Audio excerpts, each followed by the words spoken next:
Ini alasan orang Eropa jarang mandi. Pernah dengar mitos bahwa orang Eropa jarang mandi itu nomor dua.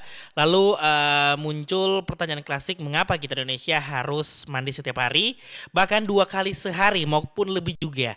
Sementara orang Eropa bisa tidak mandi beberapa hari. Ada alasan ilmiah, geografis hingga sosial yang mengapa mandi di Indonesia jadi semacam kewajiban harian, yaitu Indonesia yang berada di garis khatulistiwa beriklim tropis dengan suhu panas dan kelembapan tinggi hampir sepanjang tahun membuat tubuh lebih banyak berkeringat.